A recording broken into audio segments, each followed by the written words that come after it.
بسم اللہ الرحمن الرحیم۔ خطبہ نمبر 30۔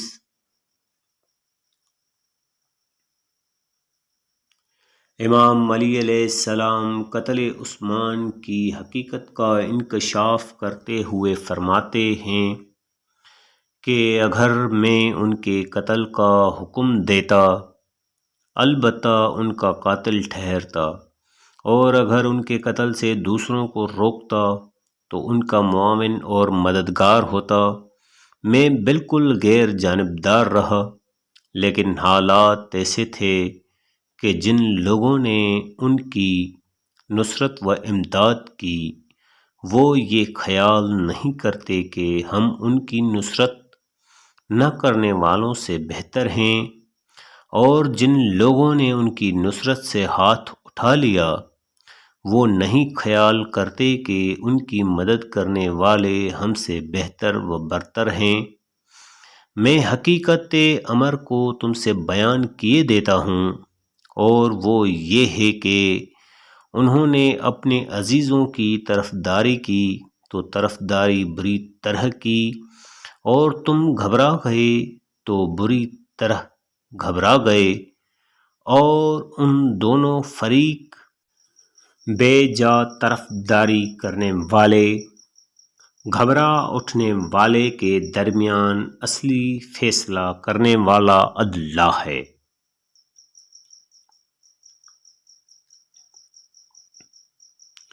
ہمارے چینل کو لائک اینڈ سبسکرائب کریں، اور ساتھ ہی ساتھ بیل آئیکن پر کلک کر کے ہماری نئی آنے والی ویڈیوز سے مستفید ہوتے رہیں۔ اس خطبہ کی مزید تفصیل یوں ہے کہ حضرت عثمان اسلامی دور کے پہلے اموی خلیفہ ہیں، جو یکم محرم 24 ہجری میں 70 برس کی عمر میں مسند خلافت پر متمکن ہوئے، اور 12 برس تک مسلمانوں کے سیاہ و سفید کے مالک بنے رہنے کے بعد انہی کے ہاتھوں سے 18 ذی الحج 35 ہجری میں قتل ہو کر حش کوکب میں دفن ہوئے۔ اس حقیقت سے انکار نہیں کیا جا سکتا کہ حضرت عثمان کا قتل ان کی کمزوریوں اور ان کے اعمال کے سیاہ کارناموں کا نتیجہ تھا، ورنہ کوئی وجہ نہ تھی کہ مسلمان متفقہ طور پر ان کے قتل پر آمادہ اور ان کی جان لینے کے در پہ ہو جاتے، اور ان کے گھر کے چند آدمیوں کے علاوہ کوئی ان کی حمایت و مدافعت کے لیے کھڑا نہ ہوا۔ مسلمان یقیناً ان کے سن و سال، ان کی بزرگی و وقار اور شرف مصاحبت کا پاس و لحاظ کرتے، مگر ان کے طور طریقوں نے فضا کو اس طرح بگاڑ رکھا تھا کہ کوئی ان کی ہمدردی و پاسداری کے لیے آمادہ نظر نہ آتا تھا۔ پیغمبر سلم کے برگزیدہ صحابیوں پر جو ظلم و ستم ڈھایا گیا تھا، اس نے قبائل عرب میں ان کے خلاف غم و غصہ کی لہر دوڑا رکھی تھی۔ ہر شخص پیچ و تاب کھا رہا تھا، اور ان کی خود سری و بے راہ روی کو نفرت کی نگاہ سے دیکھتا تھا۔ چنانچہ حضرت ابو ذر کی توہین و تذلیل اور جلا وطنی کے سبب سے بنی غفار اور ان کے حلیف قبائل عبداللہ ابن مسعود کو بے دردی سے پٹوانے کی وجہ سے بنی حزیل اور ان کے حلیف بنی زہرہ عمار ابن یاسر کی پسلیاں توڑ دینے کے باعث بنی مخزوم اور ان کے حلیف قبیلے اور محمد ابن ابی بکر کے قتل کا سر و سامان کرنے کی وجہ سے بنی تیم کے دلوں میں غصہ کا ایک طوفان موزن تھا۔ دوسرے شہروں کے مسلمان بھی ان کے اعمال کے ہاتھوں سے نالاں تھے کہ جو دولت کی سرشاریوں اور بادہ عشرت کی سرمستیوں میں جو چاہتے تھے کر گزرتے تھے، اور جسے چاہتے تھے پامال کر کے رکھ دیتے۔ نہ انہیں مرکز کی طرف سے عطاب کا ڈر تھا اور نہ کسی باز پرست کا اندیشہ۔ لوگ ان کے پنجہ استبداد سے نکلنے کے لیے فڑفڑاتے تھے، مگر کوئی ان کے کرب و اذیت کی صدائیں سننے کے لیے آمادہ نہ ہوتا تھا۔ نفرت کے جذبات ابھر رہے تھے، مگر انہیں دبانے کی کوئی فکر نہ کی جاتی تھی۔ صحابہ بھی ان سے بد دل ہو چکے تھے، کیونکہ وہ دیکھ رہے تھے امن عالم تباہ، نظم و نسق طے و بالا اور اسلامی خد و خال مسک کیے جا رہے ہیں، نادار و فاقہ کش سوکھے ٹکڑوں کو ترس رہے ہیں، اور بنی امیہ کے ہاں ہن برس رہا ہے۔ خلافت شکم پوری کا ذریعہ اور سرمایہ اندوزی کا وسیلہ بن کر رہ گئی ہے، لہٰذا وہ بھی ان کے قتل کے لیے زمین ہموار کرنے میں کسی سے پیچھے نہ تھے، بلکہ انہی کے خطوط و پیغامات کی بنا پر کوفہ، بصرہ اور مصر کے لوگ مدینہ میں آج جمع ہوئے تھے۔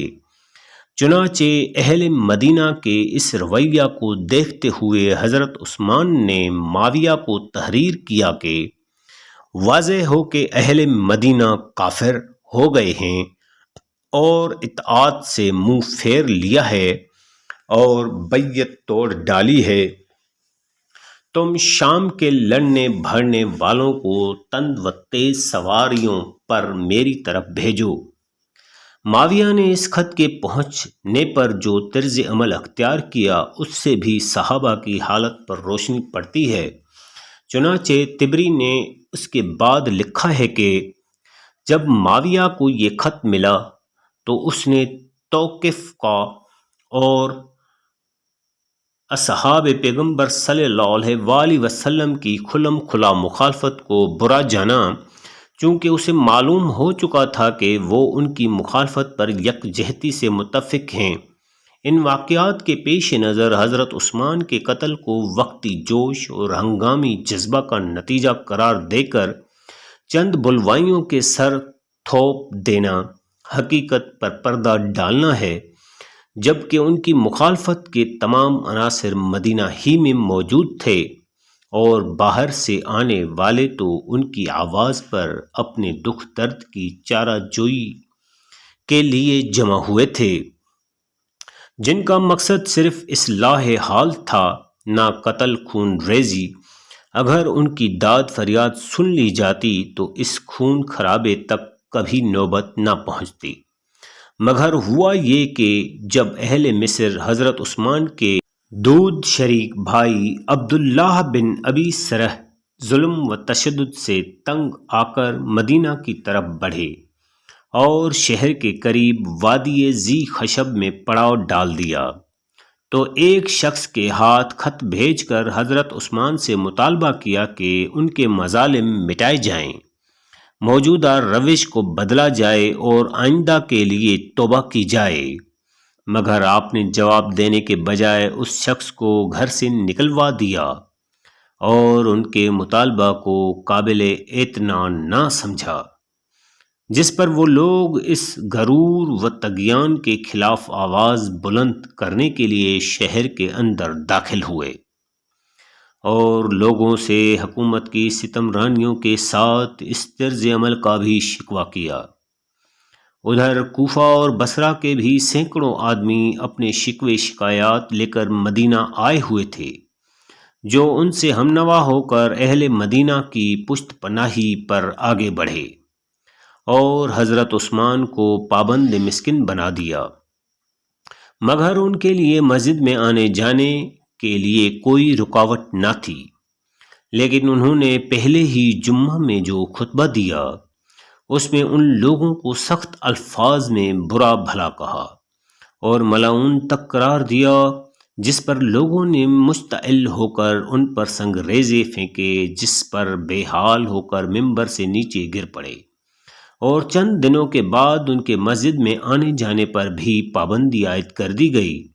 جب حضرت عثمان نے اس حد تک حالات بگڑتے دیکھے تو بڑی لجاجت سے امیر المومنین سے خواہش کی کہ وہ ان کے لیے چھٹکارے کی کوئی سبیل کریں اور جس طرح بن پڑے ان لوگوں کو متفرق کر دیں۔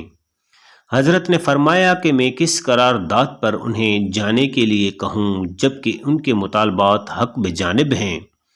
حضرت عثمان نے کہا کہ میں اس کا اختیار آپ کو دیتا ہوں، آپ ان سے جو بھی معاہدہ کریں گے میں اس کا پابند رہوں گا۔ چنانچہ حضرت مصریوں سے جا کر ملے اور ان سے بات چیت کی، اور وہ اس شرط پر واپس پلٹ جانے کے لیے آمادہ ہو گئے کہ تمام مظالم مٹائے جائیں اور ابن ابی سرح کو معزول کر کے اس کی جگہ محمد ابن ابی بکر کو مقرر کیا جائے۔ امیر المومنین نے پلٹ کر حضرت عثمان کے سامنے ان کا مطالبہ رکھا، جس سے انہوں نے بغیر کسی پس و پیش کے مان لیا اور یہ کہا کہ ان تمام مظالم سے عہدہ برآ ہونے کے لیے کچھ مہلت ہونا چاہیے۔ حضرت نے فرمایا، جو چیزیں مدینہ سے متعلق ہیں ان میں مہلت کی کوئی معنی نہیں، البتہ دوسری جگہوں کے لیے اتنا وقفہ دیا جا سکتا ہے کہ تمہارا پیغام وہاں تک پہنچ سکے۔ انہوں نے کہا کہ نہیں، مدینہ کے لیے بھی 3 دن کی مہلت ہونا چاہیے۔ حضرت نے مصریوں سے بات چیت کرنے کے بعد اسے بھی منظور کر لیا اور ان کی تمام ذمہ داری اپنے سر لے لی، اور وہ لوگ حضرت کے کہنے سے منتشر ہو گئے۔ کچھ محمد ابن ابی بکر کے ہمراہ مصر کو چلے گئے اور کچھ لوگ وادی ذی خشب میں آ کر ٹھہر گئے اور یہ معاملہ رفع دفع ہو گیا۔ اس واقعہ کے دوسرے دن مروان نے حضرت سے کہا کہ خیر، یہ لوگ تو چلتے بنے، مگر دوسرے شہروں سے آنے والوں کی روک تھام کے لیے آپ ایک بیان دیں تاکہ وہ ادھر کا رخ نہ کریں اور اپنی اپنی جگہ پر مطمئن ہو کر بیٹھے رہیں۔ اور وہ بیان یہ ہو کہ کچھ لوگ مصر کے جھوٹ سچ باتیں سن کر مدینہ میں جمع ہو گئے تھے، اور جب انہیں یہ معلوم ہوا کہ وہ جو سنتے تھے غلط تھا تو وہ مطمئن ہو کر واپس چلے گئے ہیں۔ حضرت عثمان ایسا سری جھوٹ بولنا نہ چاہتے تھے، مگر مروان نے کچھ ایسا چکمہ دیا کہ وہ آمادہ ہو گئے اور مسجد نبوی میں خطبہ دیتے ہوئے فرمایا، ان مصریوں کو اپنے خلیفہ کے متعلق کچھ خبریں ملی تھیں، اور جب انہیں یقین ہو گیا کہ وہ سب غلط اور بے سرو پا تھیں تو وہ اپنے شہروں کی طرف پلٹ گئے۔ یہ کہنا تھا کہ مسجد میں ایک ہلڑ مچ گیا اور لوگوں نے پکار پکار کر کہنا شروع کیا کہ اے عثمان، توبہ کرو، اللہ سے ڈرو، یہ کیا جھوٹ کہہ رہے ہو۔ حضرت عثمان اس ہڑبونگ میں سٹ پٹا کر رہ گئے اور توبہ کرتے ہی بنی۔ چنانچہ قبلہ کی طرف رخ کر کے اللہ کی بارگاہ میں گڑ گڑائے اور پھر گھر پلٹ آئے۔ امیر المومنین نے غالباً اسی واقعہ کے بعد حضرت عثمان کو یہ مشورہ دیا کہ تم سابقہ لغزشوں سے کھلم کھلا توبہ کرو تاکہ یہ شورشیں ہمیشہ کے لیے ختم ہو جائیں، ورنہ کل کو کہیں اور کے لوگ آ گئے تو پھر مجھے چمٹو گے، تمہاری گلو خلاصی کراؤں۔ چنانچہ انہوں نے مسجد نبوی میں خطبہ دیا جس میں اپنی غلطیوں کا اعتراف کرتے ہوئے توبہ کی اور آئندہ محتاط رہنے کا عہد کیا، اور لوگوں سے کہا کہ جب میں ممبر سے اتروں تو تمہارے نمائندے میرے گھر پر آئیں، میں تمہاری شکایتوں کا ازالہ کر دوں گا اور تمہارے مطالبے پورے کروں گا۔ جس پر لوگوں نے آپ کے اس اقدام کو بہت سراہا اور بڑی حد تک دلی کدورتوں کو آنسوؤں سے دھو ڈالا۔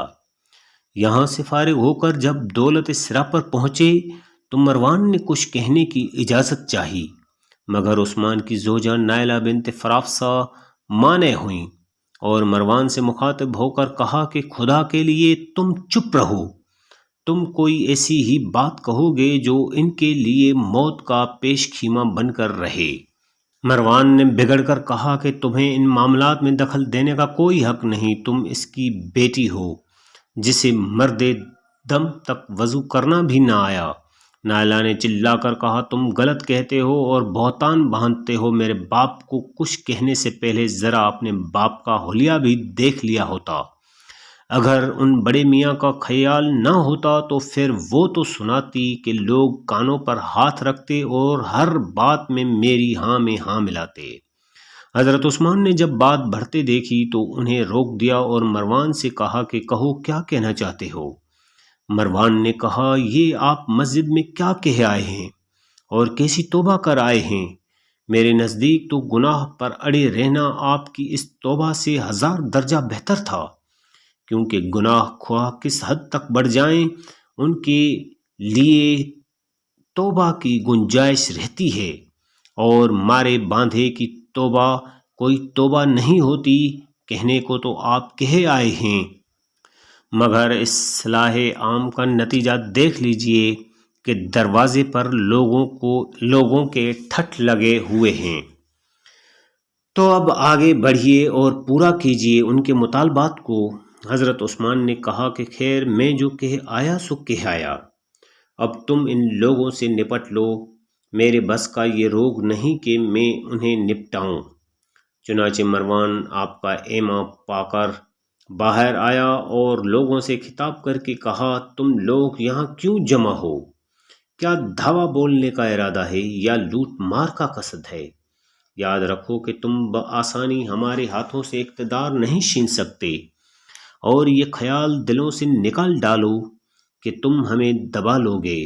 ہم کسی سے دب کر رہنے والے نہیں ہیں، یہاں سے منہ کالا کرو، خدا تمہیں رسوا و ذلیل کرے۔ لوگوں نے یہ بگڑے ہوئے تیور اور نقشہ دیکھا تو غیظ و غضب میں بھرے ہوئے وہاں سے اٹھ کھڑے ہوئے اور سیدھے امیر المومنین کے ہاں پہنچے اور انہیں ساری رویداد سنائی، جسے سن کر حضرت مارے غصے کے پیچ و تاب کھانے لگے، اور اسی وقت اٹھ کر عثمان کے ہاں گئے اور ان سے کہا کہ واہ سبحان اللہ، کیا مسلمانوں کی درکت بنائی ہے، تم نے ایک بے دین و بد کردار کی خاطر دین سے بھی ہاتھ اٹھا لیا اور عقل کو بھی جواب دے دیا۔ آخر تمہیں کچھ تو اپنے وعدے کا پاس و لحاظ ہونا چاہیے تھا، یہ کیا مروان کے اشارے پر آنکھ بند کر کے چل پڑو؟ یاد رکھو کہ وہ تمہیں ایسے اندھے کنویں میں پھینکے گا کہ پھر اس سے نکل نہ سکو گے۔ تم مروان کی سواری بن گئے ہو کہ وہ جس طرح چاہے تم پر سواری گانٹھ لے اور جس غلط راہ پر چاہے تمہیں ڈال دے۔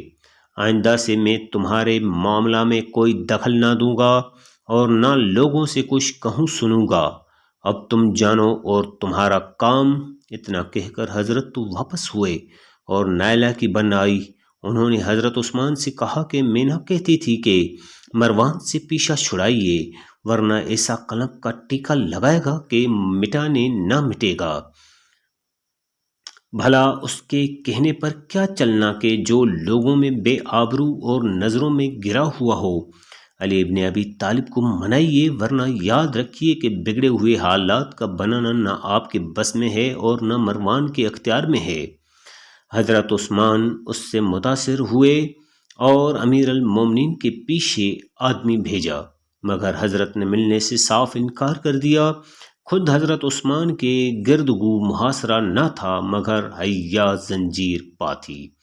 کون سا منہ لے کر گھر سے باہر نکلتے، مگر نکلے بغیر کوئی چارہ بھی نہ تھا، لہٰذا رات کے پردے میں چپکے سے نکلے اور امیر المومنین کے ہاں جا پہنچے اور اپنی بے بسی اور لاچاری کا رونا رویا، عذر معذرت بھی کی، وعدے کی پابندی کا یقین بھی دلایا، مگر حضرت نے فرمایا کہ تم مسجد نبوی میں منبر رسول پر کھڑے ہو کر مسلمانوں کے بھرے مجمع میں ایک وعدہ کرتے ہو، اس کا ایفا یوں ہوتا ہے کہ جب لوگ تمہارے گھر پہنچتے ہیں تو انہیں برا بھلا کہا جاتا ہے اور گالیاں تک دی جاتی ہیں۔ جب تمہارے قول و قرار کی یہ صورت ہے جسے دنیا دیکھ چکی ہے، تو کس بھروسہ پر میں آئندہ کے لیے تمہاری کسی بات پر اعتماد کر لوں؟ اب مجھ سے کوئی توقع نہ رکھو، میں تمہاری طرف سے کوئی ذمہ داری اپنے سر لینے کے لیے تیار نہیں۔ راستے تمہارے سامنے کھلے ہوئے ہیں، جو راستہ چاہو اختیار کرو اور جس دھڑے پر چاہو چلو۔ اس بات چیت کے بعد حضرت عثمان پلٹ آئے اور الٹا امیر المومنین کو مورد الزام ٹھہرانا شروع کر دیا کہ ان کی شے پر یہ ہنگامے اٹھ رہے ہیں اور سب کچھ کر سکنے کے باوجود کچھ نہیں کرتے۔ ادھر توبہ کا تو یہ حشر ہوا سو ہوا۔ اب دوسری طرف کی سنیے کہ جب محمد ابن ابی بکر حجاز کی سرحد طے کر کے دریائے کلزم کے کنارے مقام ایلا تک پہنچے تو لوگوں کی نظریں ایک ناقہ سوار پر پڑیں جو اپنی سواری کو اس طرح بک ڈھٹ دوڑائے لائے جا رہا تھا جیسے دشمن اس کے تعاقب میں ہوں۔ ان لوگوں کو اس پر شبہ ہوا تو اسے بلا کر پوچھا کہ تم کون ہو؟ اس نے کہا کہ میں حضرت عثمان کا غلام ہوں۔ پوچھا کہ کہاں کا ارادہ ہے؟ اس نے کہا کہ مصر کا۔ پوچھا کہ کس کے پاس جا رہے ہو؟ اس نے کہا کہ میں والی مصر کے پاس۔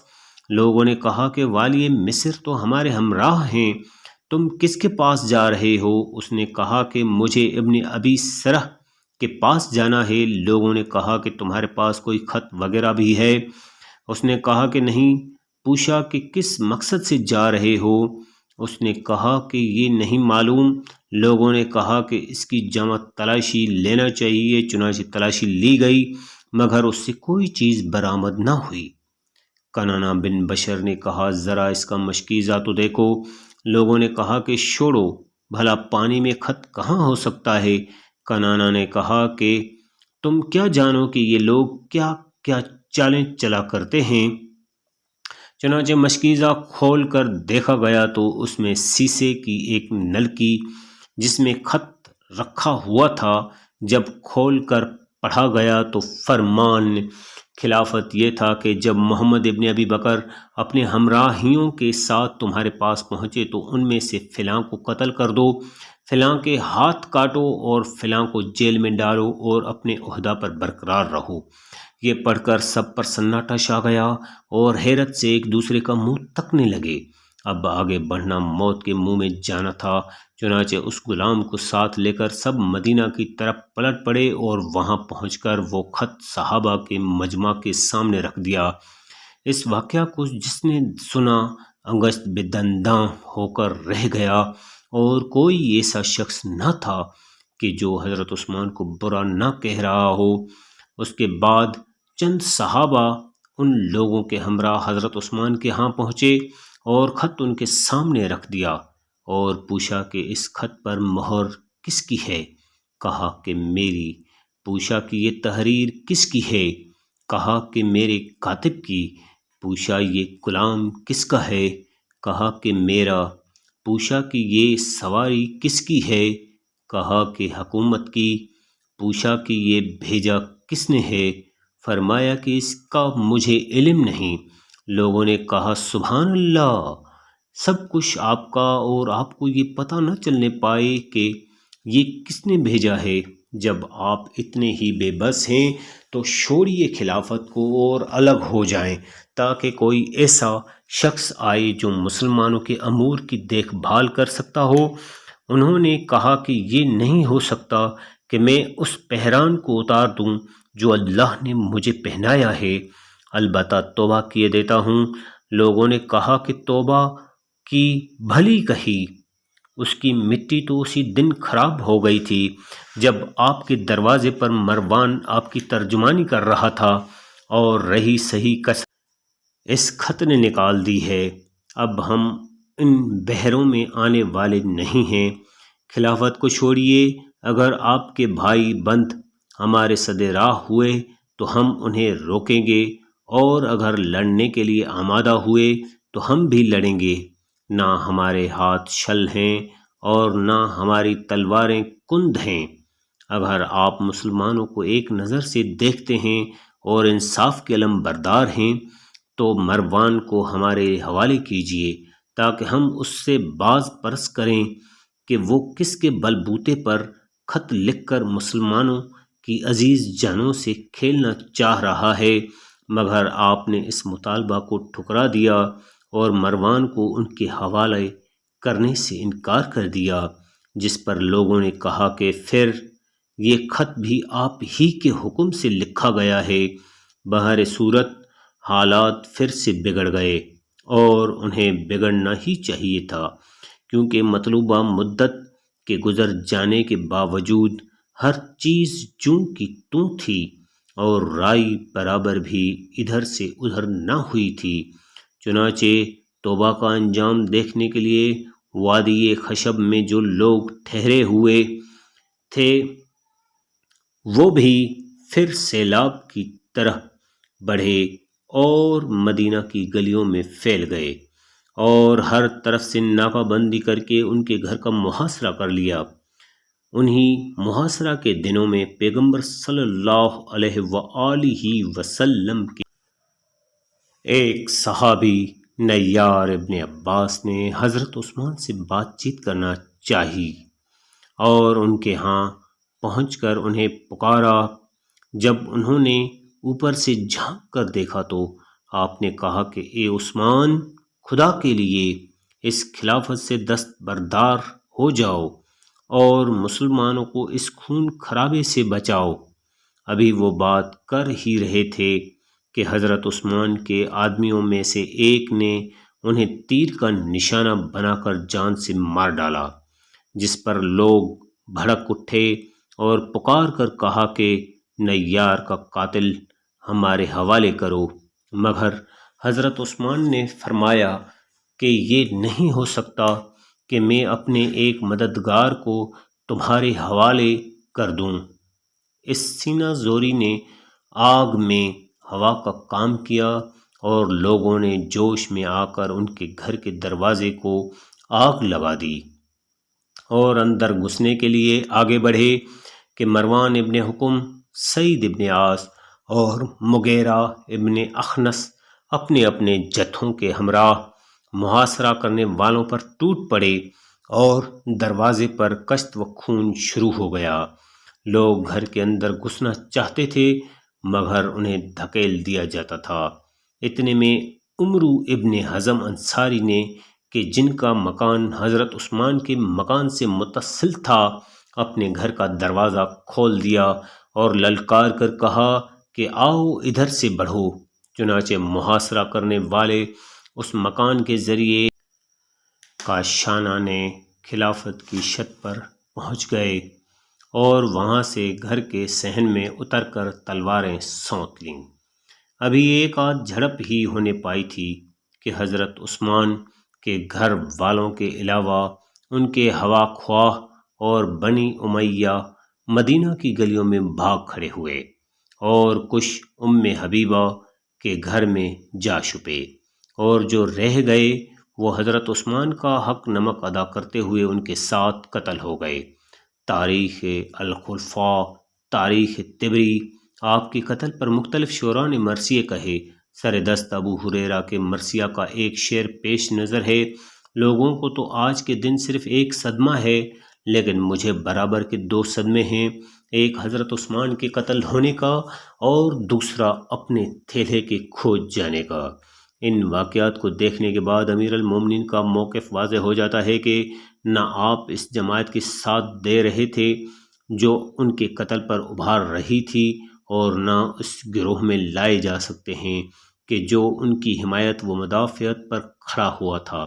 جہاں تک حالات اجازت دیتے رہے وہ ان کے بچاؤ کی صورتیں انہیں سمجھاتے رہے، اور جب یہ دیکھا کہ جو کہا جاتا ہے وہ عملاً کیا نہیں جاتا تو آپ اپنا دامن بچا کر الگ ہو گئے۔ جب دونوں فریق کو دیکھا جاتا ہے تو جن لوگوں نے حضرت عثمان کی نصرت سے ہاتھ اٹھا لیا تھا ان میں ام المومنین عائشہ اور روایات جمہور کے مطابق عشرہ مبشرہ، بقیہ اہل شورا، انصار و مہاجرین، اولین اصحاب بدر و دیگر ممتاز و جلیل القدر افراد نظر آتے ہیں، اور دوسری طرف بارگاہ خلافت کے چند غلام اور بنی امیہ کی چند فردیں دکھائی دیتی ہیں۔ اگر مروان و سعید ابن عاص جیسے لوگوں کو مہاجرین اولین پر فوقیت نہیں دی جا سکتی تو پھر ان کے عمل کو بھی ان کے طرز عمل پر فوقیت دینا مشکل ہوگا، اور اگر اجماع مخصوص موارد ہی کے لیے حجت نہیں ہے تو پھر صحابہ کی اس زبردست اتفاق رائے پر انگشت نمائی مشکل ہوگی۔ مزید معلومات کے لیے ملاحظہ کریں نہج البلاغہ، جس کے مؤلف ہیں محدث کبیر حضرت علامہ سید رضی شریف، مترجم قائد ملت جعفریہ حضرت علامہ مفتی جعفر حسین مرحوم۔